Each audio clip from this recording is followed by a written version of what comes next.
Hello, നിങ്ങൾ എന്ത് പണിയാ കാണിക്കണത്? ഒന്ന് മാറി എത്തിയിട്ടില്ലെന്ന്. ആ കാലൊന്ന് മാറ്റിയേ. വന്നെന്ന് പറഞ്ഞ ആളോട് വരണ്ട. എന്നാലും അതല്ലല്ലോ, അവനെ ഇതുവരെ കാണാനില്ല. ഇത് അതെ, എന്താ പ്രശ്നം? എന്താ? എന്റെ പേഴ്സ് കാണാനില്ലെന്ന്. അതവിടെ നോക്ക്. അല്ല, നേരത്തെ ഉണ്ടായിരുന്നു, കാണുന്നില്ല. അയ്യോ, എന്റെ ഫോണും കാണാനില്ല. എന്റെ മാലയും കാണുന്നില്ല. മാലേ ഇവിടെ ഇല്ലല്ലോ. ആ ശരി ശരി ശരി, ഗസ്റ്റ് പറ്റേ. ആ രാവിലെ ഉണ്ടായിരുന്നു. അല്ല, റൂമിലും വെച്ചിട്ട് പോകുന്നുണ്ടാവും. ഇല്ല ഇല്ല ഇല്ല, എന്റെ രാവിലെയൊക്കെ ഉണ്ടായിരുന്നു, ഇപ്പം കാണുന്നില്ല. ഇല്ല ഇല്ല ഇല്ല, കാണുന്നില്ല. ആരാ മാല പോയത്? എന്റെ മാലും പോയാ? ഇവിടെ വരുമ്പോ ഉണ്ടായിരുന്നതാ. ഫോൺ ആരാ പോയത്? എന്റെ ഫോൺ കാണാനില്ല. അത് ശരി. അപ്പൊ ഒരാളുടെ പേഴ്സ് കാണാനില്ല, ഒരാളുടെ മൊബൈൽ കാണാനില്ല, ഒരാളുടെ മാലയും കാണാനില്ല, ഇവിടെ ഗസ്റ്റിനെയും കാണാനില്ല. മൊത്തത്തിൽ നെഗറ്റീവ് എന്ന്. ഈ നോബി ഇത് അവിടെ പോയി കിടക്കണെന്നാവോ?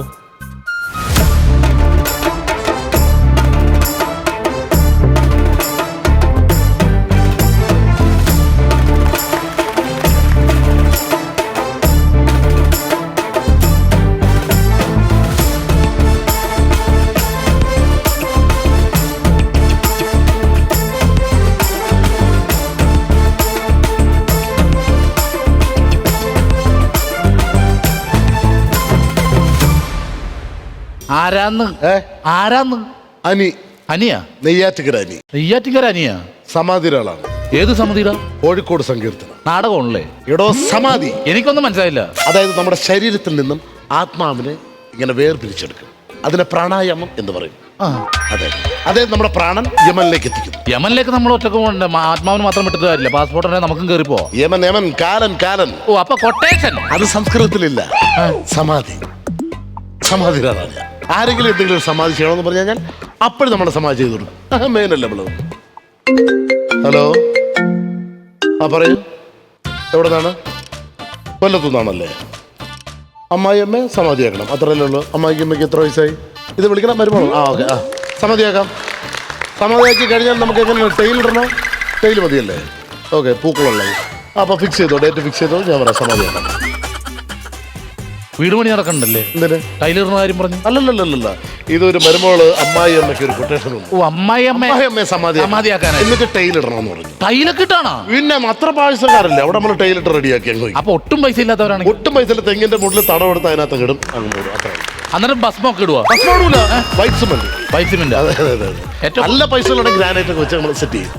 എന്റെ ദൈവമേ, ഞാൻ എത്ര ബ്ലോക്ക് ചെയ്താൽ ഇയാൾ വിളിക്കണല്ലേ? ഇത് ആരാണ്? ആ ജോർജ് കുട്ടി. ഏത് ജോർജ്? ആ കാസറ്റ് നടത്തണ കേബിളിന്റെ പരിപാടിയൊക്കെ അല്ലേ? ആ വരുണിന്റെ ബോഡി പോലീസ് സ്റ്റേഷനിൽ കൊണ്ടിട്ടില്ലേ? അയാൾ എന്തിനു വിളിക്കണം? ആ പുള്ളി പറഞ്ഞാൽ മറ്റേ ഇതില്ലേ, ആ വരുണിന്റെ ബോഡി ഇല്ലേ, അതിന്റെ സംഭവം മറ്റേ ഇതൊക്കെ ഇല്ലേ, അസ്ഥികൂടം, അതൊന്നും എങ്ങനെയെങ്കിലും സമാധിയാക്കണമെന്ന് ചെയ്തു കൊടുക്കാൻ. ഞാനിത് ബ്ലോക്ക്, പുള്ളിയുടെ ശല്യങ്ങൾ ഞാൻ ബ്ലോക്കാക്കി. പിന്നെ ആര് വിളിക്കും? പെരുമ്പാവൂരുള്ള മറ്റേ പുള്ളിയുടെ കക്ഷി ആന്റണി പെരുമ്പാവൂർ, പുള്ളിയും വിളിക്കും. എങ്ങനെയെങ്കിലും ഒന്നൊന്ന് സമാധിയാക്കി കൊടുക്കാൻ പറയും. ഞാൻ അങ്ങനെ വീണ്ടും ഈ പുള്ളിയെ ബ്ലോക്ക് ചെയ്ത് വിളിക്കുന്ന ജിത്തു ജോസഫ്. അപ്പൊ അങ്ങനെ സമാധിയാക്കി കൊടുക്കാൻ പാടില്ല. പുള്ളി പറഞ്ഞു ഒരിക്കലും സമാധിയാക്കരുത്. എനിക്ക് ഇതിന്റെ 3ാം ഭാഗം റെക്കോർഡിലായിരുന്നു. ദൈവത്തെ അതൊക്കെ പോട്ടെ, ഇതെല്ലാം ഓക്കെ. ഇപ്പൊ ഇങ്ങോട്ട് കയറി വന്ന എന്റെ കാര്യം എനിക്ക് ഞാൻ ഇങ്ങോട്ട് വന്ന് വെളിയിരുന്നപ്പോ ഒരു സെലിബ്രിറ്റി ഞാൻ കണ്ടിട്ടുണ്ട്. പുള്ളി സിനിമയിലൊക്കെ കണ്ടിട്ടുണ്ട്. ഞാൻ കുറെ നേരം പുള്ളി ഇങ്ങനെ നോക്കി പുള്ളി എൻ്റെ അടുത്ത് പറഞ്ഞു, ഓ സമാധി ആളല്ലേ, എന്നെ ഒന്ന് ഫ്ലോറിൽ സമാധിയാക്കി തരുമോ എന്ന് ചോദിച്ചു. വിത്തിൻ സെക്കൻഡ് ഞാൻ അപ്പം തന്നെ പുള്ളിയെ ഫ്ലോറിൽ സമാധിയാക്കി റെഡിയാക്കി വെച്ചിട്ടുണ്ട്. മഹാഭാവി, ഇത് ഗസ്റ്റിനാണ് നീ അകത്ത് കൂട്ടി വെച്ചത്. നീ ഇതിനകത്ത് സമാധിയാക്കി ഞങ്ങളുടെ ഗസ്റ്റിനാണോ? സമാധി എന്ന് കേട്ടാ ഞാൻ അപ്പൊ സമാധിയാക്കി. എന്റെ ദൈവം, മക്കളെ എന്തെങ്കിലും ഒന്ന് തല്ലിപ്പൊളിക്കാൻ നിന്നെ ശരിയാക്കി തരാട്ടാ. ശരിയാക്കാം. പിന്നെ ഇത് പൊളിക്കണേ. എന്റെ ശവത്തിൽ ചവിട്ടിയിട്ട് ഇയാൾക്ക് ഇത് പൊളിക്കാൻ പറ്റും. എനിക്കത് പൊളിക്കണം. നീ മാറിക്കേ. എന്റെ പ്രാണൻ എടുത്തിട്ട് നീ ഇത് പൊട്ടിക്കൂ. മുമ്പിൽ നിന്ന് മാറാം. എന്റെ പ്രാണൻ എടുത്തിട്ട് നീ ഇത് പൊട്ടിക്കൂ. കൈ പൊക്കടാ, താത്തിക്കോ. എന്റെ പ്രാണൻ എടുത്തിട്ട് ദൈവമേ, ഇതെന്താ കാണിച്ചു വെച്ചേക്കണത്?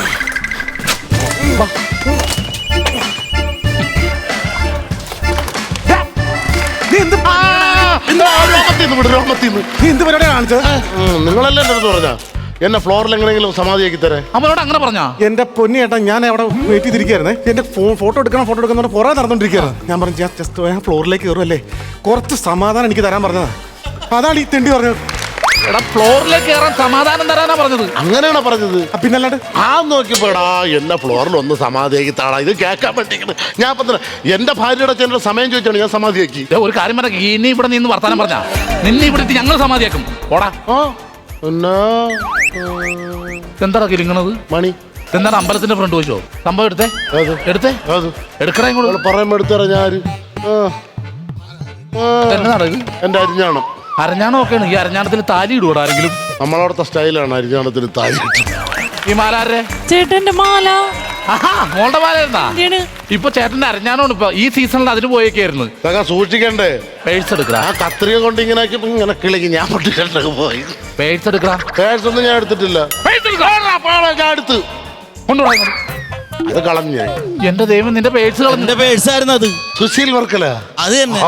ഇയാളെ പേഴ്സായിരുന്ന. ആ എത്ര നാൾ അമേരിക്കയിലുണ്ടായിരുന്നു? 8 വർഷം അമേരിക്കയിൽ. ഒരു 20 രൂപ അതിനകത്ത് ഇട്ടൂടായിരുന്നു. അതിനകത്ത് ഡോളറായിരുന്നു.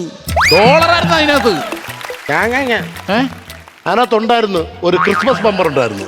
അതും 2000-ലാ. അതും പേഴ്സിൽ വെച്ചോണ്ടാണ് നടക്കുന്നത്. ഞാൻ അടുത്ത് കളഞ്ഞു അത്. ഇരി നിന്റെ അല്ലടാ ഫോൺ പോയത്? എന്റെ ഫോൺ പോയി. ഫോൺ എടുക്കടാ. ഏത് ഫോണായിരുന്നടാ? ആപ്പിളിന്റെ. ആ ഫോണിനകത്ത് മൊത്തം ഒരു 3000 റബ്ബർ ഉണ്ടായിരുന്നു അതിനകത്ത്. ഞാൻ പഠിച്ച ഫോന് അവിടെ ഇരുന്നോ. ഈ ആ സാധനങ്ങളൊക്കെ അവിടെ കൊടുത്തിട്ട് വേണം പോകാനായിട്ട്. കിട്ടോ? ആരുവാ? പറഞ്ഞു വിട്ടേട്ടത്. നീ പോയേ ചെല്ല്. ഇതെല്ലാം പിടിച്ചു പിടിച്ച് മേടിച്ചോട്ടാ. ചെല്ല് ഒന്ന്. ശ്ശേ. ഇങ്ങനെ കുറച്ച് ഒരു സമാധി വന്നേക്കും. അപ്പൊ എന്തായാലും സംഭവിച്ചൊക്കെ നല്ലതിനാന്ന് വിചാരിക്കുക. പ്രോഗ്രാം തുടങ്ങാൻ സമയമായി. സ്റ്റാർട്ട് ചെയ്യട്ടെ. സവാരി. ആ ശ്ശേ. ഒന്നും പറയണ്ട കേട്ടോ. നീ ഇതവിടെ പോയി കിടക്കായിരുന്നു. നമസ്കാരം. നമസ്കാരം. ഇത് വിഷയമൊന്നേ. ഏ ഒരു സിൽക്ക് ചുബായിട്ട് ഒരാൾ വന്നുണ്ട്. ആ കണ്ട് എന്റെ കൈ നോക്കാന്ന് പറഞ്ഞ് എന്നെ റൂമിനകത്ത് കയറ്റി. ആ. റൂമിനകത്ത് കയറ്റി കുറച്ച് കഴിഞ്ഞപ്പോൾ ഇതാ 1 മിനിറ്റ് എന്ന് പറഞ്ഞ് വെളിയിറങ്ങി കുറ്റിയിട്ട് കുറെ ഭസ്മം മാരി ഇട്ടിട്ട് വേണം. അത് റൂം അടച്ചിട്ട് പോയല്ല, നിന്നെ സമാധിയാക്കിയിട്ട് പോയതാ. ആര്? ആ വന്ന ആള്. അതെ തുടങ്ങണ്ടേ? പരിപാടി തുടങ്ങണ്ടേ? അപ്പൊ നമസ്കാരം കേട്ടോ. ഈ കുറെ നാളെ അവനെ കണ്ടിട്ട് ശേഷമൊക്കെ ചോദിക്കാം ഭഗത്തെ. അപ്പൊ എന്തായാലും നോബി ഇങ്ങോട്ട് വന്ന സ്ഥിതിക്ക് ഇന്ന് ജഗ പുകയായിരിക്കും. അപ്പൊ നമുക്ക് സ്റ്റാർട്ട് ചെയ്യാം. തുടങ്ങാം. സവാരി ഗിരിഗിരി. ഫാന്റാസ്റ്റിക് കോമഡിയുടെ ഇന്നത്തെ എപ്പിസോഡിന് നമ്മുടെ അതിഥി നമ്മുടെ സ്വന്തം സുഹൃത്ത് ഭഗത് മാനുവലാണ്. ഭഗത് മാനുവൽ നല്ലൊരു ഗൈഡ് വേണം. ഭഗത്തെ ഇരിക്കുന്ന മൊത്തം പുലികളാണ്. എനിക്കറിയാം. ഒറ്റ നിപ്പിൽ നിന്ന് കോമഡി പറഞ്ഞ് തകർത്ത് കളയും. അവരെ മുമ്പേ പിടിച്ചിരിക്കണം. നിന്റെ മുമ്പിൽ ഇപ്പൊ നിൽക്കാൻ പറ്റാനില്ല എനിക്ക്. പക്ഷെ അങ്ങനെയല്ല ഞാൻ പറഞ്ഞത്. നിന്റെ ഒരു ഗംഭീര സ്റ്റാൻഡപ്പ് കോമഡി എനിക്ക് കേൾക്കാം. ഇപ്പൊ നമ്മൾ ആദ്യം നമ്മുടെ പുലിക്കുട്ടികളുടെ സംഭവം കേൾക്കണ്ടേ? കേൾക്കണ്ടേ? കേൾക്കണം. പൊളിക്കോ? അതിനല്ലേ വന്നത്. എന്നാ പിന്നെ ദേ ആ സീറ്റിലേക്ക് ഇരിക്കാം. നമുക്ക്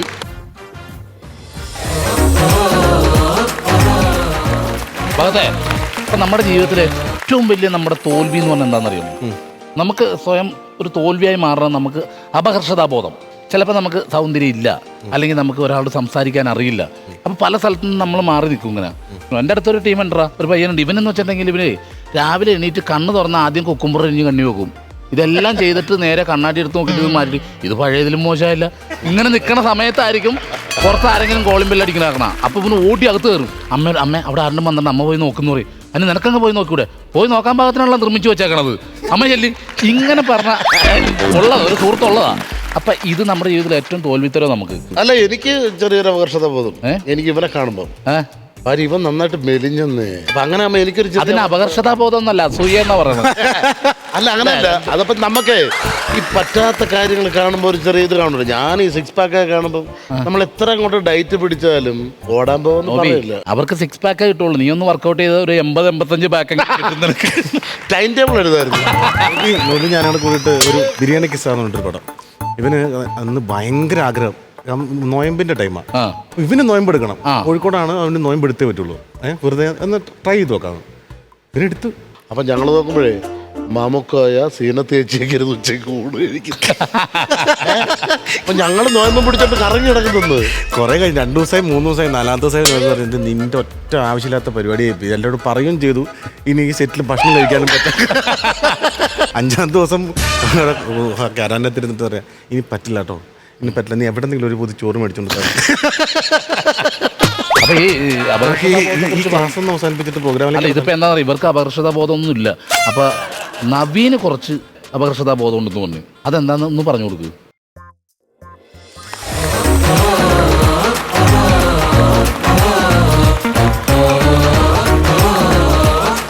ഹായ് ഹലോ എല്ലാവർക്കും നമസ്കാരം. ഞാൻ നവീൻ പാലക്കാട്. പാലക്കാട് നിന്ന് വരണമെന്ന് പറഞ്ഞിട്ട് ഞാൻ പക്ക പാലക്കാടൻ ഭാഷയിൽ ഇവിടെ സംസാരിക്കാൻ പോകണം. കാരണം എൻ്റെ സ്ലാങ് നിങ്ങൾക്ക് മനസ്സിലാവും എന്നുള്ളൊരു അപകർഷതാബോധം എനിക്കുണ്ട്. ശരിക്കും സ്കൂളിൽ പഠിക്കുന്ന കാലത്ത് മാർക്കിനേക്കാൾ കൂടുതൽ എനിക്ക് ഉണ്ടായിരുന്നൊരു സാധനമാണിത്. ഇതല്ല അപകർഷതാബോധം.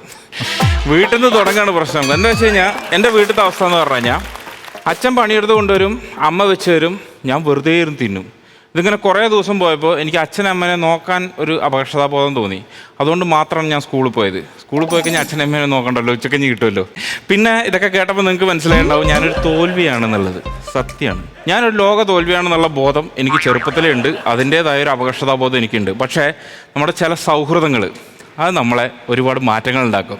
എൻ്റെ ആത്മാർത്ഥ സുഹൃത്ത് അനൂപ്, അവനാണ് എനിക്ക് ഒരുപാട് മാറ്റങ്ങൾ ഉണ്ടാക്കി തന്നത്. കാരണം അവനെ കണ്ടപ്പോൾ എനിക്ക് മനസ്സിലായി എന്നെക്കാളും വലിയ തോൽവികൾ ഈ ലോകത്ത് ജീവിച്ചിരിക്കുന്നുണ്ടെന്നുള്ളത്.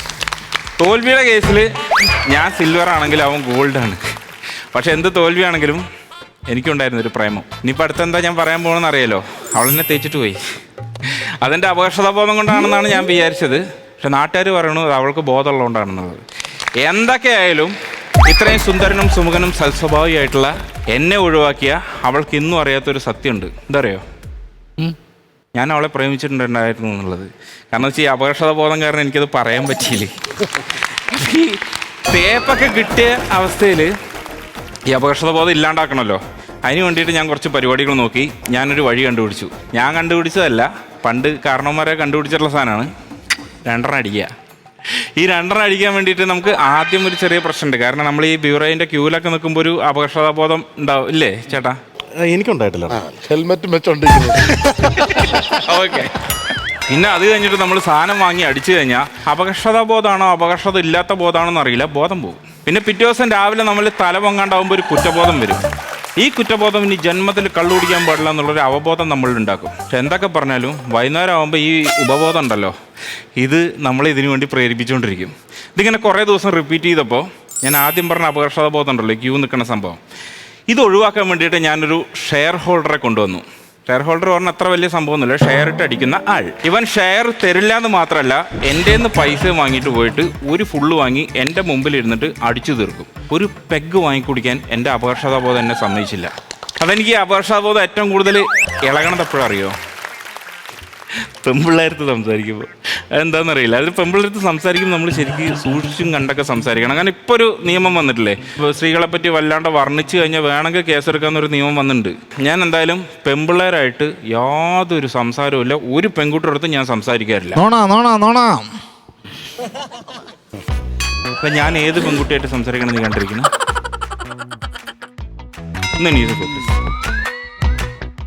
തള്ള വൈബാണത്, തള്ള വൈബ്. എൻ്റെ അമ്മയുടെ സ്ഥാനത്ത് കാണുന്ന ഒരു പെൺകുട്ടീനെ പറ്റിയിട്ട് ഇങ്ങനെ പറയാൻ പറ്റുമോ? ഒന്നിനൊക്കെ നീ ആ സ്ത്രീയുടെ പ്രായത്തിനെ നോക്കണ്ടേ. സോറി എടുത്തി. മാതാപിതാ ഗൂഗിൾ ദൈവം എന്നാണല്ലോ, കോപ്പിറൈറ്റുള്ള കൗണ്ടറാണ്. ഞാൻ ചെറിയൊരു മാറ്റം വരുത്തുന്നു. മാതാപിതാ ക്ലൂക്ലൂസ് പൊടി ദൈവം. ഇതിപ്പോൾ എന്തിനാ ഞാൻ ഇവിടെ പറഞ്ഞതെന്നറിയോ? ഇല്ലെങ്കിൽ എൻ്റെ കണ്ടന്റ് 5 മിനിറ്റ് തികയില്ല.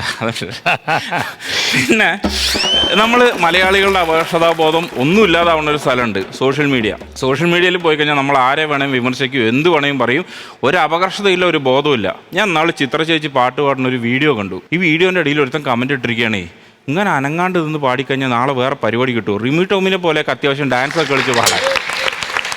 എന്നാൽ പിന്നെ റിമി ടോമിയുടെ ഒരു വീഡിയോ എടുത്ത് നോക്കിയപ്പോൾ അതിൻ്റെ ഇടയിൽ ഒരുത്തൻ കമൻറ്റ് ഇട്ടിരിക്കുകയാണ്, എന്തിനാ അങ്ങനെ തുള്ളിച്ചാടുന്നു, ചിത്ര ചേച്ചിനെ പോലെ നിന്നിട്ട് അനങ്ങാണ്ട് നിന്ന് പാടിക്കൂടെയെന്ന്. നോക്കുമ്പോൾ ഇത് രണ്ടും ഇട്ടിരിക്കണ ഒറ്റ ആളാണ്. പിന്നെ തള്ള് അല്ലേ, നമ്മൾ സോഷ്യൽ മീഡിയയിൽ എന്തിട്ടാലും അതിൻ്റെ അടിയിൽ ഒരു സാധനം വരും, തള്ള്. നമ്മൾ തള്ളാണ്ടിരിക്കോ? നമ്മൾ നന്നായിട്ട് തള്ളുന്ന ആൾക്കാരാണ്. അതായത് നമ്മുടെ അരിക്കൊമ്പൻ്റെ കേസ് എടുക്കാം. ഈ അരിക്കൊമ്പനെ പിടിച്ചുകൊണ്ട് പോയപ്പോൾ അരിക്കൊമ്പൻ്റെ ഭാര്യയും മക്കളും പട്ടിണിയാണെന്ന് നമ്മൾ തള്ളിമറിച്ചിട്ടു. പിന്നെ ഈ ചക്കക്കൊമ്പനും മുറിവാലിനൊക്കെ ഉള്ള സ്ഥിതിക്ക് വലിയ കുഴപ്പമില്ലാണ്ട് അങ്ങനെ പോണു ഇത്രേ. എന്താല്ലേ മെഗാ സീരിയലിൻ്റെ കഥയാ. അരിക്കൊമ്പൻ്റെ അമ്മയുടെ കുഴിമാടത്തിൽ വിളക്ക് കത്തിക്കാൻ അരിക്കൊമ്പൻ വരുന്നത് നമ്മൾ തള്ളി മറിച്ചതാണ് ആൾക്കാർ. ഒരു കാര്യം പറഞ്ഞോട്ടെ, എൻ്റെ ചില വൃത്തിയായിട്ട കൂട്ടുകാർ എന്നെ അരിക്കൊമ്പൻ എന്നാണ് വിളിക്കാറുള്ളത്. എൻ്റെ ഈ തടിക്ക് കാരണം എൻ്റെ അപകർഷതാബോധമാണെന്ന് ഞാൻ നിങ്ങളോട് പറഞ്ഞാൽ നിങ്ങൾ വിശ്വസിക്കുമോ? വിശ്വസിക്കുന്നു പറഞ്ഞു, നല്ല കണ്ടന്റ് മുമ്പിലേക്ക് വിശ്വസിക്കും. Thank you. അതുപോലെ നമ്മൾ ഈ കല്യാണ വീട്ടിലൊക്കെ പോകുമ്പോൾ ആൾക്കാർ ഡാൻസ് കളിക്കുമല്ലോ, പാട്ട് പാടും ഡാൻസ് കളിക്കും. ഞാൻ അതിലൊന്നും ഇടപെടില്ല, ഞാൻ മാറി നിൽക്കും. സംഗതി എന്താ വെച്ച് കഴിഞ്ഞാൽ എനിക്ക് ഡാൻസ് കളിക്കാനോ പാട്ട് പാടാനോ അറിയാണ്ടല്ല.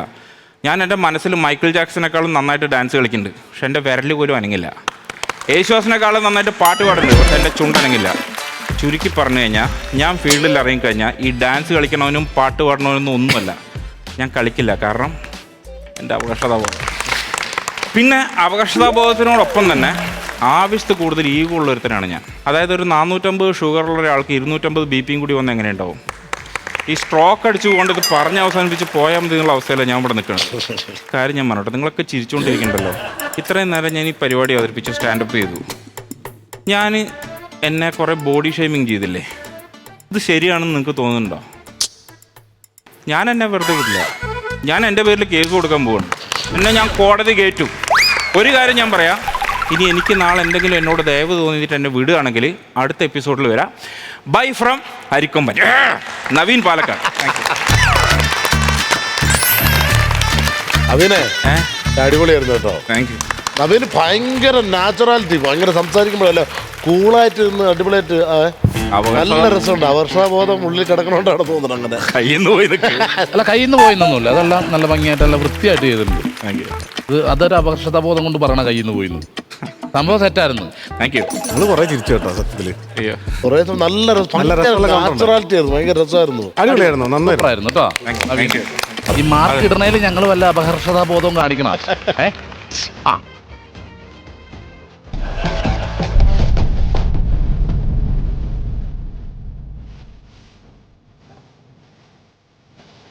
ഞാൻ അങ്ങോട്ട് വന്നാൽ നവീൻ ഇങ്ങോട്ട് വരും. എന്ത് വേണം ചെയ്യാം. നിങ്ങൾ അങ്ങോട്ട് പോയി രണ്ടുകൂടെ ഒരുമിച്ച് ഇങ്ങോട്ട് വാ. അത് അതിന്റെ ചടങ്ങ് പോലെ നടക്കട്ടെ. അതെ.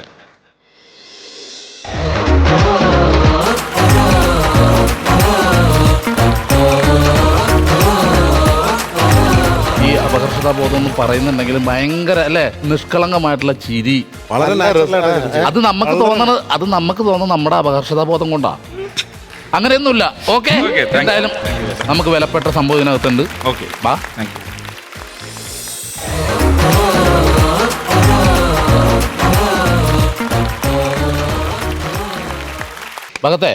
ഭഗത്ത് മലയാളം മീഡിയം ആയിരുന്നോ ഇംഗ്ലീഷ് മീഡിയം ആയിരുന്നോ? ഞാൻ മലയാളം. നോബിയ? ഞാൻ പിന്നെ മലയാളം. അതെ, അത് തന്നെ മലയാളം ആണെങ്കിൽ പഠിച്ചതിന് മലയാളം എഴുതി വരുമ്പോൾ ചിലപ്പോൾ അത് അറബി സ്കൂളിൽ പഠിച്ച പോലെ തോന്നുന്നു. അങ്ങനെ ഒരു കഴിവുണ്ട്. ഈ മലയാളികൾ ചെന്നെത്തിപ്പെടാത്ത ഇല്ലാത്തൊരു ഏരിയ ഇല്ലേ, അല്ലെ, ഒരു രാജ്യമില്ല. നമ്മൾ ഇംഗ്ലീഷ് നന്നായിട്ട് സംസാരിക്കും, ഹിന്ദി, എല്ലാ ഭാഷ നമ്മൾ നന്നായിട്ട് പറയും. പക്ഷേ മലയാളി അല്ലാതെ വേറൊരാൾ മലയാള ഭാഷ ഇതുപോലെ സംസാരിക്കില്ല, അല്ലേ? അല്ല, അതുതന്നെ നമ്മളിപ്പോൾ എവിടെയെങ്കിലുമൊക്കെ പോയി കഴിഞ്ഞാൽ എന്തെങ്കിലും ഒരു ആവശ്യം വന്ന് ഒരു എയർപോർട്ടിലായാൽ പോലും അവിടെ ഒരു മലയാളി എങ്ങനെയെങ്കിലും കാണും. അതെ. പക്ഷെ വേറൊരു കാര്യമുണ്ട്, ഇപ്പം നമ്മൾ കേരളത്തിൽ ജീവിക്കണമെങ്കിൽ ഹിന്ദി പഠിക്കണം. മലയാളം പറഞ്ഞിട്ട് കാര്യമില്ല. ഹോട്ടലിൽ കയറിക്കോ, അവിടെ ചെന്ന് കഴിഞ്ഞാൽ മലയാളം എന്താ ഉള്ളത് കഴിക്കാനുള്ള ക്യാ, അടുത്തത് ബാർബർ ഷോപ്പിൽ ചെന്നു, അവിടെ അത് തന്നെ. ബാർബർ ഷോപ്പിലാണ് ഏറ്റവും കഷ്ടം. പിന്നെ ടോൾ ബൂത്തിൽ. അപ്പം എല്ലാ ഏരിയയിലും നമ്മളിപ്പോൾ മലയാളികൾ കേരളത്തിൽ ജീവിക്കണമെങ്കിൽ ഹിന്ദി പഠിക്കണം. മലയാളം നന്നായിട്ട് സംസാരിക്കാനും കഴിവുള്ള, മലയാളം എന്താണ്, മലയാളം എങ്ങനെയാണ്, മലയാളം എങ്ങനെയാണ് എന്നൊക്കെ നമുക്ക് പറഞ്ഞു തരാൻ പറ്റിയ ഒരാൾ ഇതിൻ്റെ തിരിപ്പുണ്ട്. മഹി, തുടങ്ങാം നമുക്ക്.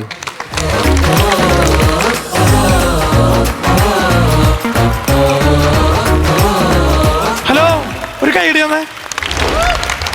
പ്രപഞ്ചത്തിൽ അമ്മയേക്കാൾ വലിയ പോരാളി മറ്റാരുമില്ല എന്നല്ലേ? പക്ഷെ എൻ്റെ അമ്മ എന്നോട് പറയാള് ഈ പ്രപഞ്ചത്തിൽ എന്നേക്കാൾ വലിയൊരു ഊച്ചാളി വേറില്ല എന്നാ. എൻ്റെ അമ്മയ്ക്കൊരു പ്രശ്നമുണ്ട്, ഇടയ്ക്ക് എൻ്റെ അമ്മയ്ക്ക് ചെവി കേൾക്കില്ല. ഇപ്പൊ ഞാൻ എൻ്റെ അമ്മയടുത്ത് പറയാ, അമ്മ ഞാൻ കൂട്ടുകാരുടെ ഒപ്പം ഒന്ന് പുറത്തു പോട്ടാന്ന്. പക്ഷെ അത് അമ്മ കേൾക്കണ എങ്ങനെയാണെന്നറിയോ? അമ്മ ഞാൻ കൂട്ടുകാരൊപ്പം 2 അടിക്കാൻ പോവാന്ന്. കേൾക്കുന്ന ഒന്ന്, പ്രവർത്തിക്കുന്ന മറ്റൊന്ന്. പക്ഷെ എനിക്കിതൊന്നല്ല സംശയം, അമ്മയ്ക്ക് ഇതെങ്ങനെ കറക്റ്റ് മനസ്സിലാവണതാ. ഈ മലയാളികളുടെ ഒരു പ്രത്യേകത എന്താന്ന് വെച്ച് കഴിഞ്ഞാൽ നമ്മളുള്ള കാര്യം മുഖത്ത് നോക്കി പറയും. പക്ഷെ പറയേണ്ട ആളുടെ മുഖത്ത് നോക്കിയിട്ടല്ല, തൊട്ടപ്പുറത്തിരുന്ന ആളുടെ മുഖത്ത് നോക്കിയിട്ടാണ് മാത്രം കുറ്റം പറയാൻ. ഫോർ എക്സാമ്പിൾ, ഞാനിപ്പോൾ ഈ വേദിയിൽ സിപ്പിടാണ്ട് നിൽക്കണമെന്ന് വിചാരിക്കും. അപ്പൊ അവർ 2 ആളും പറയും, എടീ അവൻ സിപ്പിട്ടില്ലേന്ന്. അവർക്കത് എന്നോട് ഡയറക്റ്റ് പറഞ്ഞാൽ മതി. അപ്പോൾ ഞാനും ഒരു മലയാളി, എൻ്റെ പേര് മഹി സുരേഷ്, എൻ്റെ സ്ഥലം നിങ്ങൾ ഗസ് ചെയ്തോ? ഞാൻ ഒരൊറ്റ ക്ലൂ തരാം, സുരേഷ് ഗോപി. തിരുവനന്തപുരം, പത്തനംതിട്ട. കറക്റ്റ്, തൃശ്ശൂര്. ഞങ്ങൾ ഈ തൃശ്ശൂരുകാർക്ക് മൊത്തത്തിൽ ഒരു ചീത്തപ്പേരാ. ഈ മറ്റുള്ള ജില്ലക്കാര് തൃശ്ശൂർ വന്നിട്ട് ഇവിടെ ഒരു ആനപ്പിണ്ണം കിടക്കണ്ടായിരിക്കും. അപ്പൊ നമ്മള് അവിടെ ഇങ്ങനെ നടന്നു പോകുമ്പോ ചവിട്ടിയ എന്ന് പറയും. പക്ഷെ ഞങ്ങള് തൃശ്ശൂരുകാർ അങ്ങനെയല്ല. അതേ സ്ഥലത്ത് നമ്മളിങ്ങനെ നടന്നു പോവാ, ചവിട്ടി. വാവ്, ഇത് ഗുരുവായൂരം തിത്തിത്താനും ഗുരുവായൂരപ്പിന്റെ ആന്ന് പറയും. ഗേൾസ്, നിങ്ങളോടൊരു ചോദ്യം, നിങ്ങളുടെ ലൈഫില് നിങ്ങൾക്ക് ഒരു വട്ടയെങ്കിലും ഒരാണായി ജനിച്ചാൽ മതിയാറും തോന്നിണ്ടാവില്ലേ? ഇല്ല, ഒരിക്കലും ഇല്ല. എനിക്ക് കുഞ്ഞിലെ തൊട്ട് തോന്നിയിട്ടുണ്ട്. ഇല്ലേ? പക്ഷെ ഞങ്ങള് ബോയ്സിൽ അങ്ങനെയല്ല. ഞങ്ങൾക്ക് പലപ്പോഴും ജനിക്കേ വേണ്ടായിരുന്നു തോന്നുക, പ്രത്യേകിച്ച് മിഡിൽ ക്ലാസ് ബോയ്സിന്. കാരണം എന്താണെന്ന് വെച്ച് കഴിഞ്ഞാൽ ഇപ്പോ ഞങ്ങൾക്കൊക്കെ ഒരു കല്യാണം കഴിക്കണം എന്ന് നോക്കി. ഒരാണുങ്ങൾക്ക് ഇപ്പൊ കല്യാണം കഴിക്കണമെങ്കിൽ എന്തൊക്കെ വേണം ചേട്ടാ? താലി വേണം, ജോലി ജോലി ജോലി, കാറ്. പക്ഷെ പെണ്ണുങ്ങളെ സംബന്ധിച്ച് അങ്ങനെയല്ല. അവർക്ക് സോ സിമ്പിളാ. അവർക്കൊന്ന് പഠിത്തത്തിൽ നിന്ന് പരീക്ഷയ്ക്ക് തോറ്റാ മതി, പിറ്റേ ദിവസം പിടിച്ച് കെട്ടിച്ചു വിടും. ലിയ ചേച്ചി നോക്കിയേ, 10 തോറ്റു, പിറ്റേ ദിവസം പിടിച്ച് കെട്ടിച്ചു വിട്ടു. അത് മാത്രല്ല, വേറൊരു ഗുണം കൂടി ഉണ്ട്. ഇവരഥവാ ജയിച്ചു കഴിഞ്ഞാ വീട്ടുകാർ ഇവർക്കൊരു ആൻഡ്രോയിഡ് ഫോൺ മേടിച്ചു കൊടുക്കും. അഥവാ തോറ്റാലോ കെട്ടാൻ പോണ ചെക്കൻ ഇവർക്കൊരു ഐഫോൺ മേടിച്ചു കൊടുക്കും. എന്തൊരു സിമ്പിളല്ലേ. ഞങ്ങളൊക്കെ ബോയ്സിന്റെ അവസ്ഥ. ഞങ്ങളിപ്പോ തോറ്റു കഴിഞ്ഞു കഴിഞ്ഞാ നേരെ അറബി നാട്ടിൽ പോയിട്ട് ആട് ജീവിതം. അഥവാ ഞങ്ങൾ ജയിച്ചു കഴിഞ്ഞാൽ ഇവിടെ ഏതെങ്കിലും കമ്പനിയിൽ അടിമ ജീവിതം. അല്ല, അടിമയ്ക്ക് ശബ്ദമില്ലല്ലോ, മ്യൂട്ടാ. ബോയ്സിനോടൊരു ചോദ്യം. ഗേൾസ് മെസ്സേജ് അയക്കുമ്പോൾ നിങ്ങൾക്ക് ഏറ്റവും ഇഷ്ടപ്പെട്ട മെസ്സേജ് എന്താ? അത് ഗേൾസ് അയക്കണ മെസ്സേജ്. ജോസേ, നിനക്ക് ഏതെങ്കിലും പെണ്ണുങ്ങൾ മെസ്സേജ് അയക്കാറുണ്ടാ? നിനക്ക് വല്ല പെണ്ണുങ്ങളുണ്ടാ? മൈക്ക് കൊടുക്ക്. എനിക്ക് ഏത് മെസ്സേജ് ഇഷ്ടാ? പെൺപിള്ളേരെ അയച്ചാ മതി. പക്ഷെ പെണ്ണുങ്ങൾ അയക്കണ മെസ്സേജില് എനിക്ക് ഏറ്റവും ഇഷ്ടമില്ലാത്തത് മറ്റേ സാധനം തന്നെയാ. ചായ കുടിച്ചോ, എന്തേലും കഴിച്ചോ, മഹിയേട്ടന്റെ സ്റ്റാൻഡപ്പ് കോമഡി കാണാറുണ്ടോ, അങ്ങനെ. പക്ഷെ അവരെ കുറ്റം പറയാൻ പറ്റില്ല. സാധാരണ ഫോറിൻ സ്ഥലത്തൊക്കെ പ്രഗ്നന്റ് ആയി കഴിഞ്ഞാൽ അവിടെ ചെന്നിട്ട് ഇപ്പൊ പറയും മമ്മ ഷീസ് പ്രഗ്നന്റ് എന്ന് പറയും. അപ്പോൾ ഇവിടെ നിന്ന് അമ്മ പറയും കൺഗ്രാറ്റുലേഷൻസ്. നമ്മുടെ അവിടെ എങ്ങനെയാ? നമ്മുടെ ഇവിടെ പ്രഗ്നന്റ് ആയി കഴിഞ്ഞു കഴിഞ്ഞാൽ ഭയങ്കര നാണാ. ഇവിടെ നിന്ന് ചെക്കൻ ചെന്നിട്ട് പറയും അമ്മ അവളില്ലേ. അപ്പൊ അമ്മ ഇപ്പുറത്തുനിന്ന്. നമ്മള് മലയാളികള് എവിടെ പോയാലും നമുക്ക് ഭയങ്കര ഒത്തൊരുമയാ. എവിടെയായാലും നമ്മൾ ഒരുമിച്ചേ നടക്കുള്ളൂ. അപ്പൊ നമ്മൾ ഫുഡ് കഴിക്കാൻ പോവാണെങ്കിൽ ഒരുമിച്ച് പോവും, ഏതെങ്കിലും സ്ഥലത്തേക്ക് പോവാണെങ്കിൽ ഒരുമിച്ച് പോവും. കാരണം എന്താ? ബാക്കിയുള്ള ആൾക്കാർ വിചാരിക്കും നമുക്ക് ഭയങ്കര ഒത്തൊരുമയാണ്. ഒരൊറ്റ കാരണമുള്ളൂ, ഈ ഒരുമിച്ച് നിൽക്കണേന്ന് ഒരുത്തം മാറിപ്പോയാൽ അവനെ കുറിച്ച് കുറ്റം പറഞ്ഞാലേ നമ്മൾ മലയാളി. ഒറ്റ കാരണത്താണ് നമ്മൾ ഇങ്ങനെ നടക്കണത്. ഇത്ര നേരം പറഞ്ഞതില് എന്റെ ശബ്ദം നിങ്ങൾക്ക് ആരെയിലായിട്ടൊരു സാമ്യം തോന്നണ്ട? ആരായിട്ടാ? വളരെ സിമ്പിളാണ്, വളരെ സിമ്പിളാണ്. അപ്പോ എന്റെ കോമഡികളൊക്കെ എന്തായാലും നിങ്ങൾക്ക് ഇഷ്ടപ്പെടുന്നൊരു ഐഡിയ ആണ്. പക്ഷെ നിങ്ങളല്ല യഥാർത്ഥ മലയാളികള്. ദാ മൂലയ്ക്ക് രണ്ടാളുണ്ടാ, അവർ രണ്ടാളും എന്റെ കോമഡിക്ക് ചിരിച്ചില്ല. കാരണം ഒരു മലയാളി മറ്റൊരു മലയാളിയുടെ ഉയർച്ചയിൽ ഒരിക്കലും ഹാപ്പി ആവില്ല.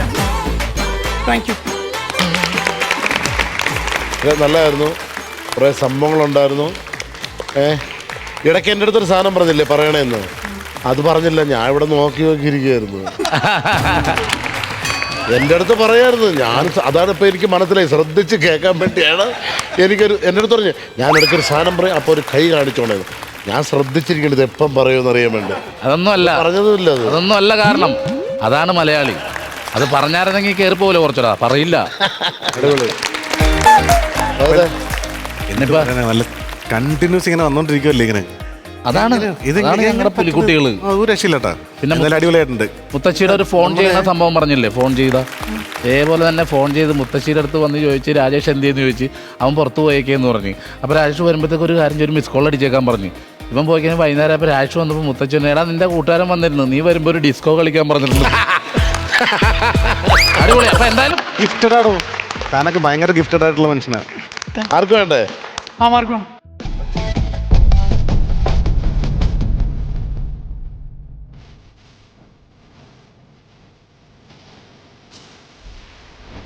അപ്പോൾ എന്തായാലും ഇതിന് മാർക്ക് സെറ്റ് ചെയ്തിട്ടുണ്ട്. നമ്മൾ ചെയ്തതിന് അതിൻ്റേതായിട്ടുള്ള കറക്റ്റ് മാർക്കാണ് പറഞ്ഞ് സെറ്റ് ചെയ്തിട്ടേക്കുന്നത്. ഞാൻ അങ്ങോട്ട് വരാം.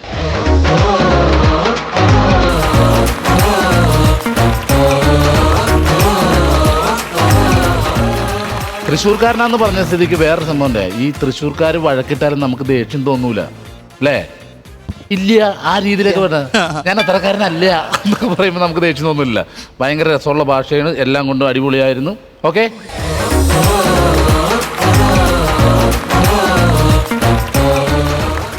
ഒന്ന് അടുത്ത ആളിനെ പെട്ടെന്ന് വിളി. എനിക്ക് 7:30 പോകണം. ഏ സീരിയൽ കാണണം. നിങ്ങളൊന്ന് ഫാസ്റ്റ് ആക്കും. പിന്നെ അടുത്ത ആൾ കയറാൻ പറ. എനിക്ക് പെട്ടെന്ന് വിളിച്ചു കയറ്റാൻ പറ്റും. ഭഗത്തിന് കാര്യങ്ങൾ പറയണ്ടേ? അല്ല, നിങ്ങളൊന്ന് ഫാസ്റ്റ് ആയി കഴിഞ്ഞാൽ എനിക്ക് സീരിയൽ കാണാൻ പോണോന്ന്. ഭഗത്തൊന്ന് ഫാസ്റ്റ് ആക്കി. ശരിക്കും സീരിയൽ കാണാറുണ്ടോ? ഞാൻ കാണാറുണ്ട്. ആണല്ലേ? പിന്നെ ഭഗത്തെ സീരിയൽ കാണാറില്ലേ? സീരിയൽ കാണാറുണ്ട്. നമ്മൾ കാണും, ഞാനും കാണും, സീരിയൽ കാണും കേട്ടോ. ആദ്യമൊക്കെ നമ്മൾ വൈഫ് കാണുമ്പോൾ ഇങ്ങനെ നോക്കൂ, പിന്നെ നമ്മളത് അങ്ങോട്ട് ചെല്ലും. മനസ്സിൽ ഒരു ട്രാക്കിൽ കയറി ചിലപ്പോൾ നമ്മൾ അതിന്റെ കൂടെ അങ്ങ് പോകും. ചില വായിക്കുന്ന പോലെ. അപ്പൊ നമ്മൾ സീരിയലിനെ കുറിച്ച് പറഞ്ഞിട്ട് കാര്യമില്ല. സീരിയലിനെ കുറിച്ച് ഏറ്റവും കൂടുതൽ പറയാൻ പറ്റിയത് പെൺകുട്ടികൾ തന്നെ. സീരിയലിനെ കുറിച്ച് പറയാൻ പറ്റുന്ന ആളുകളുണ്ട്. എൻ്റെ അപ്പനൊക്കെ ഇങ്ങനെ ഇരുന്ന് കാണും. ഞാനോട് ചില സമയത്ത് പുള്ളിക്കാരൻ എന്തോ ബൈബിൾ വാക്യൊക്കെ കണ്ടു, ചെവിയിൽ ഹെഡ്സെറ്റ് ഒക്കെ വെച്ചിട്ടേ. പിന്നീടാണ് അമ്മ പറഞ്ഞത്, എടാ അത് വേറൊന്നുമല്ല, അത് സീരിയൽ കണ്ടോണ്ടിരിക്കുകയാണ്. നമ്മുടെ കൂട്ടത്തിൽ സീരിയലിനെ സ്നേഹിക്കുന്ന, സീരിയലിനെ പ്രണയിക്കുന്നതായിട്ടുള്ള ഒരാളുണ്ട്. നീ വിളിക്കണ എന്തിനാ? എണീറ്റോ അങ്ങോട്ട്.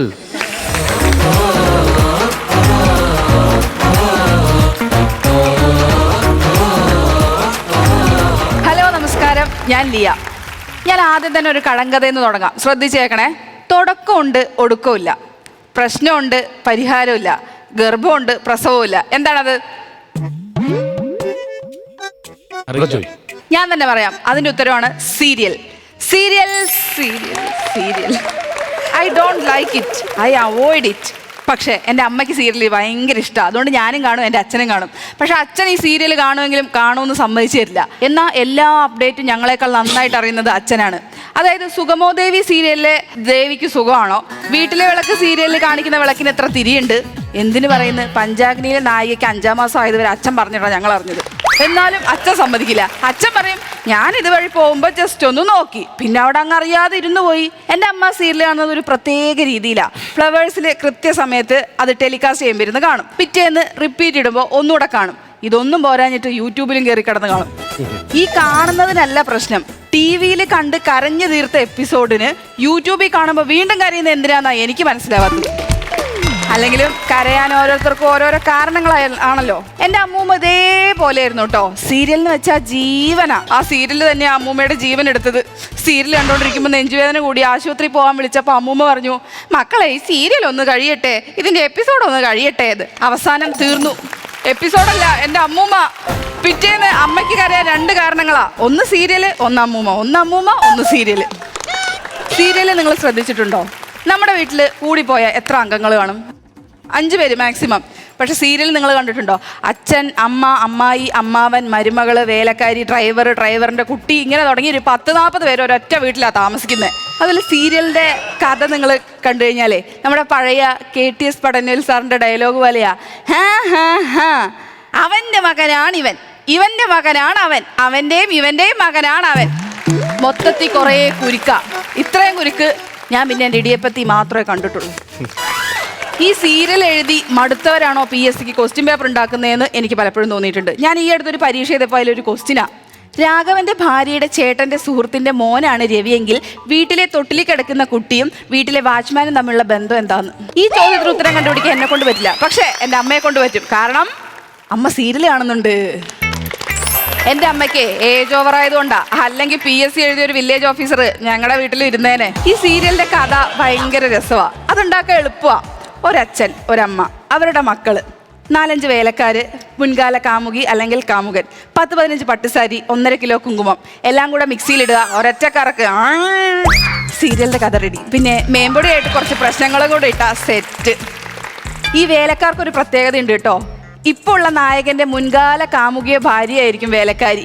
ഇവൾ ഈ ലോകത്ത് ഇത്രയും വീടുണ്ടെങ്കിലും വേറെ എവിടെയും പണിക്ക് പോകില്ല. ഇപ്പോൾ ഉള്ള ഭാര്യയുടെ വീട്ടിൽ മാത്രമേ അവൾ പണിക്ക് പോകൂ. നമ്മുടെയൊക്കെ സാധാരണക്കാരുടെ ജീവിതത്തിലെ പ്രധാനപ്പെട്ട പ്രശ്നം എന്ന് പറഞ്ഞാൽ ലോൺ അടയ്ക്കാൻ പൈസയില്ല, മുടി കൊഴിച്ചില്, കല്യാണം നടക്കുന്നല്ലേ, ഇതൊക്കെയല്ലേ. പക്ഷെ സീരിയലിലെ പ്രശ്നം എന്താണെന്നറിയോ? അടുക്കളയിൽ കുങ്കുമം ഇടാതെ കയറി, പാത്രം കഴുകിയപ്പോൾ പട്ടുസാരി ചുളുങ്ങി, കടുക് വറുത്തപ്പോൾ കറിയിൽ കടുകിൻ്റെ എണ്ണം കൂടി. ഇതൊക്കെയാണ് അവിടുത്തെ പ്രശ്നങ്ങൾ. ഈ അടുത്ത് നിങ്ങൾ കാണണം കേട്ടോ, ഒരു സീരിയലിൻ്റെ ഒരു സീനാണ്. ഒരമ്മായിയമ്മ അടുക്കളയിലേക്ക് വരുന്നു, പായസം എടുത്ത് കുടിക്കുന്നു. ഒരൊറ്റ ചോദ്യ, ആരാണ് പായസത്തിൽ മധുരം ചേർത്തത്? ചുറ്റുള്ളവരെല്ലാം പേടിക്കുന്നു, കണ്ണുരുട്ടുന്നു. തകിട തകിട തകിട തകിട ധിം ധിം ധിം ധിം. ബീജം. എല്ലാവരും പുറകോട്ട് നിൽക്കുന്നു. ഒരാൾ മാത്രം മുന്നോട്ട് വന്നിട്ട് പറയാ, അമ്മേ മാളുവാണ് പായസത്തിൽ മധുരം ചേർത്തത്. വിളിക്കാവളെ. മാളു പേടിച്ചുകൊണ്ട് വരുന്നു. വീണ്ടും തകിട തകിട തകിട തകിട ധിം ധിം ധിം ധിം. കണ്ണുരുട്ടലും ബിൽഡപ്പും. നീയാണോ പായസത്തിൽ മധുരം ചേർത്തത്? അമ്മേ അത് ഞാനാണ്. കറക്റ്റ് മധുരം, പൊക്കോ. അല്ലെങ്കിൽ അതുപോലെ നമുക്കിപ്പോൾ ജീവിതത്തിൽ ആരോടെങ്കിലും ഒക്കെ ദേഷ്യം ഉണ്ടെന്ന് വിചാരിക്കുക. നമ്മൾ കൂടിപ്പോയ എന്ത് ചെയ്യും? ഗ്രീഷ്മേശി ആണെങ്കിൽ ഒരു കോഴിമുട്ട ഉറപ്പ്, സാവിച്ചേട്ടനാണെങ്കിൽ പിന്നെ സമാധിയാക്കും. ഞാൻ പക്ഷെ അങ്ങനെയൊന്നും ചെയ്യില്ല കേട്ടോ. ഞാൻ വളരെ പാവമാണ്. സിമ്പിളായിട്ട് മണ്ണ് വാരിയിട്ട് അങ്ങ് പ്രാകും. അതിൽ തീരാത്ത ഒരുത്തനും ഇന്നേ വരെ എൻ്റെ ജീവിതത്തിൽ ഉണ്ടായിട്ടില്ല. പക്ഷേ സീരിയലിൽ അങ്ങനെയല്ല. കുറഞ്ഞത് ഒരു സയനൈഡെങ്കിലും കൊടുക്കും.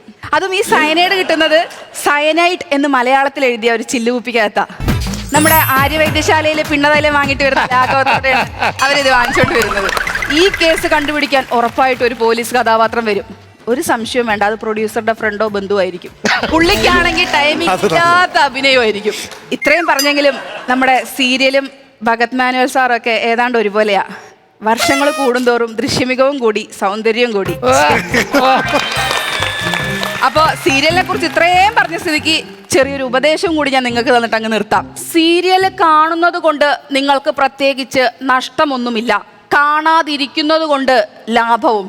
എന്നാ പിന്നെ കണ്ടൂടെ, അതിൽ അഭിനയിക്കുന്നവർക്കെങ്കിലും ലാഭം ഉണ്ടാകട്ടെ. ശുഭദിനം. പകതിരങ്ങ് എടുത്തല്ല സൗന്ദര്യം കിട്ടി. അപ്പൊ ഞങ്ങളൊന്നും മാർക്ക് തരണ്ട, അത് പകത് തന്നോളൂ. നല്ലേ, നന്നായിരുന്നു കേട്ടോ, നന്നായിരുന്നു. സീരിയലിൽ അവർക്ക് അവസരം കിട്ടിയിട്ടുണ്ടോ? കിട്ടിയിട്ടുണ്ടായിരുന്നു, പക്ഷെ അത് ഞാൻ പറയാനൊരു നായകന്റെ അമ്മയായിട്ട്. അല്ല, അത് ഏജൻസരിച്ചല്ല അവർ വിളിക്കുള്ളൂ. ഞാൻ ചോദിച്ചപ്പോൾ ഇനി ഞാൻ വേറൊരു സത്യം പറയട്ടെ, ഏറ്റവും കൂടുതൽ റേറ്റിംഗ് ഉള്ള സീരിയലിനാണ്.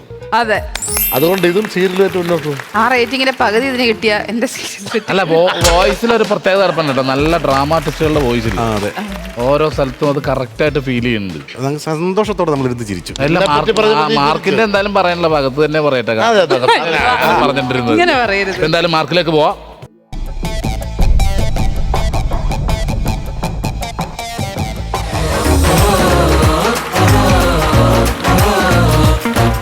ഞാനൊരു കാര്യം പറയില്ലേ, സീരിയൽ ലെവലിലേക്ക് പോകുന്നത് 6 വർഷം വേറെ ഒന്നും നോക്കണ്ടായിരുന്നു. പിന്നെ ഗവൺമെന്റ് ജോലി കിട്ടും പോലെയല്ലേ സീരിയലിൽ കിട്ടി. അപ്പൊ എന്തായാലും ആ അമ്മായിയമ്മയുടെ വേഷത്തിന് വിളിച്ചാലും നിങ്ങളല്ല ഇനിയിപ്പോ അങ്ങോട്ട് വിളിച്ചാലും പറ്റില്ല. ഇനിയിപ്പോ ഈ ജോറായി ഇല്ല, അമ്മായിയമ്മയുടെ അമ്മയ്ക്ക് ഒരു അത് അത്യാവശ്യം നമുക്ക്.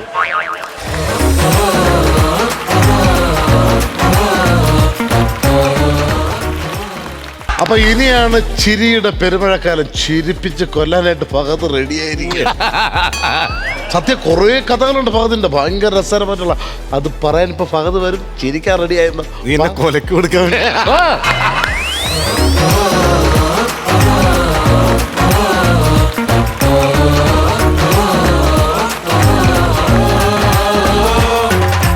പറയാതിരിക്കാൻ പറ്റില്ല. കാര്യം ആത്മാർത്ഥത എന്ന് പറയുന്നത് ഇത് അത്ര ഭയങ്കര ആത്മാർത്ഥ സുഹൃത്താണ്. കാര്യം ഒരു ലൊക്കേഷനിൽ വെച്ച് എനിക്ക് ഭയങ്കരമായിട്ട് കണ്ണിന് പെയിൻ വന്നപ്പോൾ പറഞ്ഞു, എടാ ടെൻഷൻ അടിക്കാരി, ഞാൻ ഇളനീർക്കുഴമ്പില്ല എൻ്റെ ഇരിപ്പുണ്ട്, ബാഗിലിരിപ്പുണ്ട്, അത് 2 ഡ്രോപ്സ് വെച്ചാൽ അത്ര ആത്മാർത്ഥമുള്ള സുഹൃത്താണ്.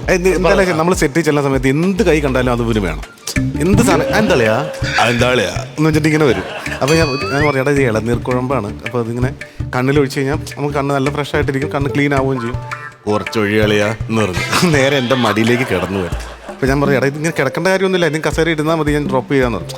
വേണ്ട, ഇതിങ്ങനെ കിടക്കണം, എന്നിട്ട് വേണം ഇവൻ താങ്ങി ഇരുത്തിയിട്ട് ഇവൻ എൻ്റെ കയ്യിൽ ഇങ്ങനെ കിടന്നിട്ട് ഞാൻ ഒറ്റ കൈ കൊണ്ട് ഇങ്ങനെ ഞെക്കിപ്പോൾ ഇതിൻ്റെ അടപ്പുണ്ടല്ലോ, ആ അടപ്പിൻ്റെ അടിവശമില്ല, അതങ്ങ് തള്ളിപ്പോയിട്ട് ഇവൻ്റെ കണ്ണിലേക്ക് ആ ഫുൾ സാധനം അതിൻ്റെ അകത്തേക്ക് അങ്ങ് ഒഴിച്ചു. പിന്നെ അവിടെ നടന്ന എന്താന്നുള്ളത് കണ്ണ് ടാറിട്ടാണ് ഇതിപ്പോ ഇളനീർക്കുഴമ്പല്ലേ ചോദിച്ചത്. ഞങ്ങൾ സ്കിറ്റ് ഡബ് ചെയ്യുമ്പോഴത്തേക്ക് സരോഷ് എന്ന് പറഞ്ഞ ഞങ്ങളുടെ എഡിറ്റർ ഉണ്ട്, പുള്ളി ഹോമിയോ മരുന്ന് കഴിക്കുക. അപ്പൊ കുറെ കുഴപ്പം അന്നാ 2 തന്നെ. അല്ല, എൻ്റെ ഒരു ഫ്രണ്ടുണ്ട് സാജൻ ചേട്ടൻ, ദുബായിലുള്ള. ഞാൻ പ്രഷറിന്റെ ഗുളിക കഴിക്കുന്നതാണ്. പുള്ളി ഈ ഗുളിയൊന്നും കഴിക്കില്ല, പുള്ളി എവിടെ ഇരിക്കും. അപ്പൊ ഞാൻ രാവിലെ എണീറ്റ് ഗുളിക, എന്താടാ അത്? പ്രഷറിന്റെ ഒന്നിഞ്ഞ് തരാ. ഞാൻ പറയാ, അണ്ണൻ താഞ്ഞ് എനിക്ക് എവിടെ പോകണം, നിനക്കൊരു മൊമെന്റ് റെഡിയാക്കണം, ആ സമയത്ത് ചിരിക്കാൻ റെഡിയായിട്ടിരിക്കണം പിള്ളേർ. അപ്പോൾ ഇത് സ്റ്റാൻഡപ്പ് ആയിട്ടൊന്നും കാണണ്ട, ഇതെൻ്റെ ലൈഫിൽ നടന്നൊരു കുഞ്ഞു കാര്യമാണ്. കൂട്ടുകാരാണ് എൻ്റെ ജീവിതം എന്ന് പറഞ്ഞാൽ. എൻ്റെ എല്ലാ കാര്യം നിങ്ങൾക്ക് എല്ലാവർക്കും അറിയാവുന്ന പോലെ തന്നെ ഫ്രണ്ട്ഷിപ്പാണ് നമ്മളെ പിടിച്ചു നിർത്തുന്നതും ഇങ്ങനെ കൊണ്ടുപോയിക്കൊണ്ടിരിക്കുന്നത്.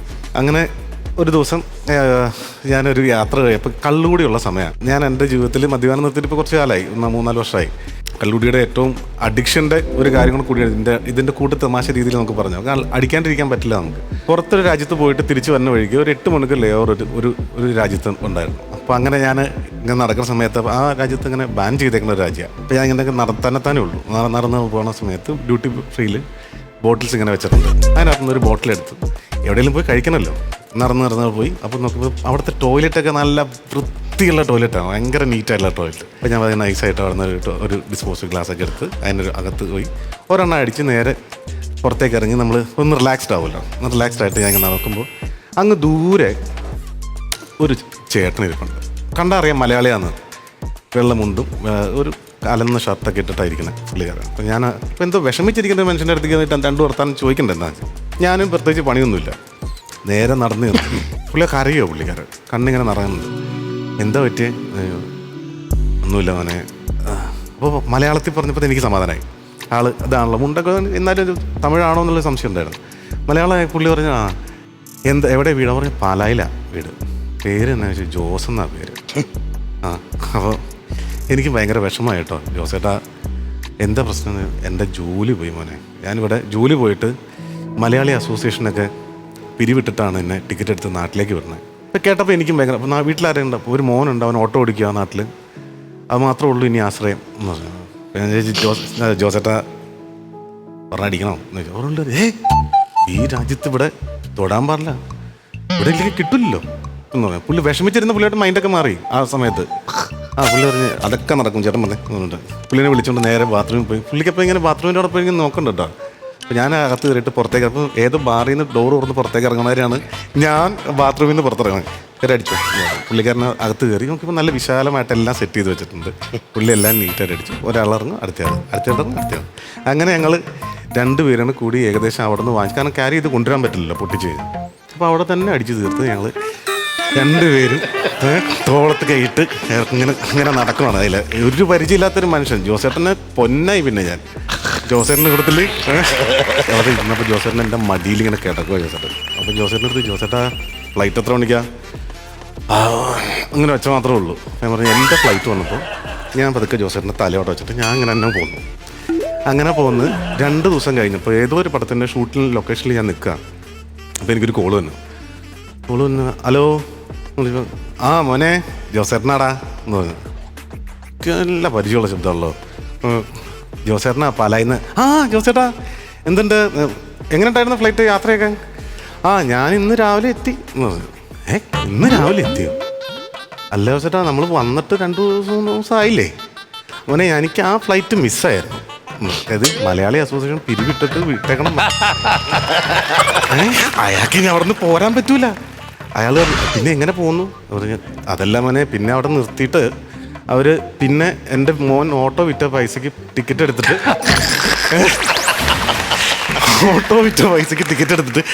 നാട്ടിലേക്ക് വന്ന് എയർപോർട്ടിൽ ഇറങ്ങിയപ്പോൾ അതിൻ്റെ ക്ലൈമാക്സാണ് ഏറ്റവും രസം. വന്ന് ഇറങ്ങിയപ്പോൾ മകൻ തല്ലി അപ്പനെ. അല്ല അവൻ്റെ എന്നെ മുഴുവൻ നശിപ്പിച്ച് കളഞ്ഞില്ലേ. അങ്ങനെ ആ ജോസേട്ടൻ എൻ്റെ ഈ ഇടയ്ക്ക് വന്ന് കണ്ടിട്ടുണ്ടായിരുന്നു. ജീവനോടെ ഉണ്ട്. ഇതാണ് ഒരു കുഞ്ഞു കഥ. ഓക്കെ.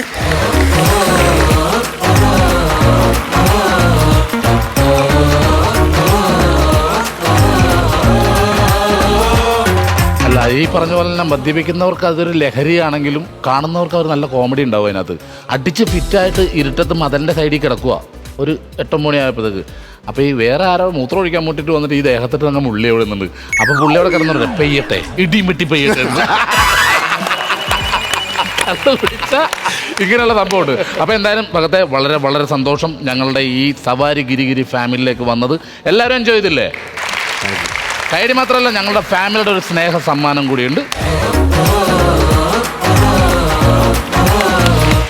നിന്റെ വാങ്ങിക്കാൻ പറ്റിയിട്ട് ഒത്തിരി സന്തോഷം. ഇതിപ്പോ ആൾക്കാർ നോക്ക്, നീ എനിക്ക് തരികയാണോ ഞാൻ നിനക്ക് തരികയാണോ എന്നുള്ളതിലാണ്. നിങ്ങൾ 2 പേരും കൂടെ എനിക്ക് തരാൻ പോവാന്നാ. അപ്പൊ പകരെ അപ്പൊ ഇന്ന് മത്സരിച്ച 3 പേരെ വിളിച്ചാലോ? ഉറപ്പായിരുന്നു വിളി.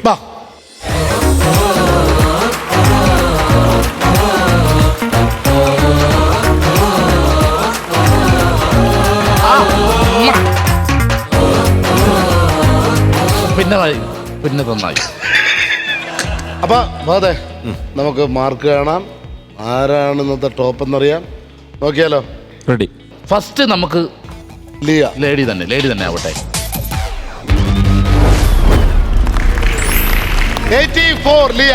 84 നവീൻ. നവീൻ.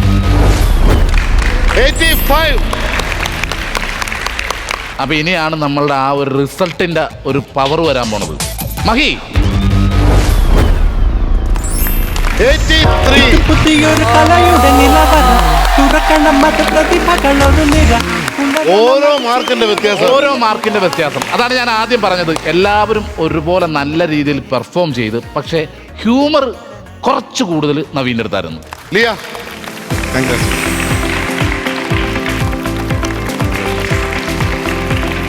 ഇനി നമ്മുടെ പെർഫോമൻസ് ഓഫ് ദി ഡേ. വാ.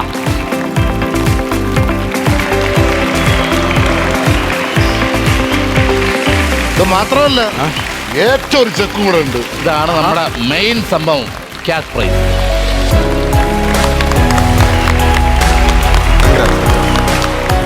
അപ്പൊ എന്തായാലും ഒത്തിരി നല്ല നല്ല കഥകളും കളികളും ചിരികളും തമാശകളുമായിട്ട് നമുക്ക് അടുത്ത എപ്പിസോഡിൽ കാണാം. അപ്പോ സവാരി ഗിരിഗിരി ഫാന്റാസ്റ്റിക് കോമഡി.